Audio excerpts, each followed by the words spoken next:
مهم جدا ان انا ابقى عارفة ان انا اشتغلت الظهر كام صف بالظبط، علشان الوش لما اجي اشتغله بنفس عدد الصفوف، علشان يبقى الوش والظهر الاتنين في نفس طول بعض.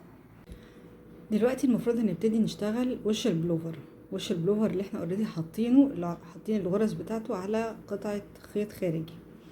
وش البلوفر هنشتغل اليمين لوحده والشمال لوحده، وهنبتدي بالجزء الشمال اللي هو ده. هنا ده الشمال بتاع البلوفر، وهنا اليمين. الشمال لان احنا لما هنلبسه هيكون ناحية ايدينا الشمال. انا اوريدي قسمت الغرز للنص بالظبط. لا، ده الابره دي انا حطاها كنهايه النص الشمال اللي احنا هنبتدي نشتغله الاول. هنجيب الابره بتاعتنا ندخلها في الغرز اللي هنبتدي بيها الاول لحد هنا، وبعدين هنقطع الخيط ونربط. يبقى احنا اليمين لوحده هو اللي هيكون مربوط على الخيط ده. نروح ندخل الابر ونيجي نشوف هنعمل الغرز الصفوف ازاي. بعد ما دخلنا الابره في نص الغرز اللي هي هتعادل نص البلوفر الشمال، هنبتدي ان احنا نشتغل اول وش مقلوب. هنشتغله ازاي؟ احنا لسه الخيط عندنا بره. احنا هنجيب الابره بتاعتنا الرئيسيه ناحيه اللي هو تحت الابط، مش الجزء اللي هيبقى عند الرقبه، لا، هيبقى من ناحيه اللي هي عند تحت البط. هنجيب الابره بتاعتنا وهنجيب الخيط اللي احنا هنشتغل، اللي احنا لسه هنربطه في الشغل. انا بالنسبه لي هنا هيبقى الخيط البينك الاول، وهعمل صف. بس الاول بربط ده عشان انا مش هرجع للخيط ده تاني. ناحية اربطه وهنشتغل لحد اخر الغرز بتاعه النص الاولاني غرزه عدله، وهنشتغل بعد كده الوش اللي بعديه وش مقلوب من غير ما احنا نعمل تقليل بتاع حردة العنق. هنبتدي حردة العنق في الصف الثالث اللي هيكون وش عدل.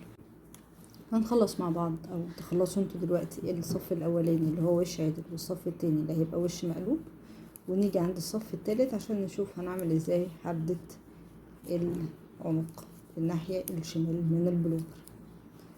يبقى الوش ده هنخلصه عادل، الوش اللي بعديه مقلوب، وهنيجي في الصف الثالث ان شاء الله.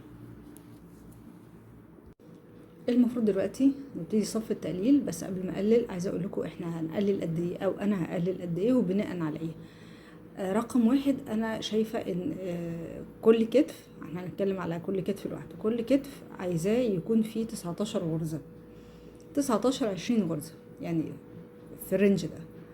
الحاجه التانية ان انا المفروض عامله الظهر من تحت الابط لحد الظهر عامله فيه 49 غرزه، 49 صف غير صف التقفيل. فبالتالي انا عندي 49 صف المفروض ان انا اشتغلهم في الوش. اشتغلت منهم صفين دلوقتي، يعني انا عندي 47 غرزه، 47 صف، سوري. 47 دول انا المفروض هنقص فيهم 24. احنا بيبقى عندنا صف بنقلل وصف مش بنقلل، يعني هنبقى محتاجين 48 صف. يعني هو مظبوط جدا على الحجم اللي انا محتاجاه في التقليل وفي وش البلوفر. فانا بالنسبه لي دلوقتي هقلل حوالي 24 غرزه على مدار 48 صف. بالتقليل احنا بنقلل في الوش العدل، والوش المقلوب بنشتغله من غير تقليل.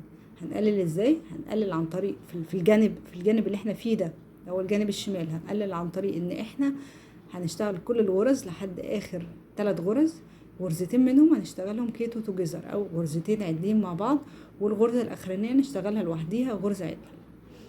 والوش التاني المقلوب زي ما قلت لكم هنشتغله من غير تقليل. طيب نيجي نبتدي نقلل، نشتغل الصف بتاعنا ونشوف هنقلل اللي هو لحد في الاخر 3 غرز ازاي. فاحنا هنشتغل دلوقتي الصف بتاعنا عادل، الصف العادل اول صف تقليل، هنشتغل لحد اخر 3 غرز ونيجي نشوف هنقللها ازاي. تمام، احنا دلوقتي عند اخر 3 غرز هنشتغل 2 كيتو توجذر، ونشتغل ده اخر غرزة عدلة، وهنبتدي نقلل. طبعا احنا بنقلل بالطريقه دي علشان احنا المفروض الاتجاه عند حدة العنق اللي هي الشكل الفي اللي هو الجزء ده يبقى التقليل ماشي للاتجاه ده، فعشان كده احنا بنقلل في الجانب ده بالطريقه دي. طيب هنشتغل دلوقتي الوش المقلوب، بعدين الوش اللي بعديه هيبقى تقليل زي ما قلت لكم. وبعد ما تخلصوا عدد الصفوف اللي هي هتبقى نفس طول ونفس عدد الصفوف بتاعه الظهر، اخر وش تشتغلوا مقلوب، الوش العادل تقفلوا فيه. علشان الخطوه اللي جايه هنيجي بقى نشوف هنعمل الناحيه التانية من البلوفر او من وش البلوفر ازاي التقليل بتاعه. فاحنا ماشيين دلوقتي صف العادل هنقلل فيه في اخر 3 غرز، والصف المقلوب هنشتغله من غير تقليل ومن غير اي حاجه، وهكذا لحد ما نوصل للعدد اللي احنا عايزينه والصفوف اللي احنا عايزينها. زي ما قلت لكم بالنسبه لي هنا في العدد بتاعي هنا انا هوصل لحد ما البلوفر كتفه يبقى في حدود 19 20 غرزه.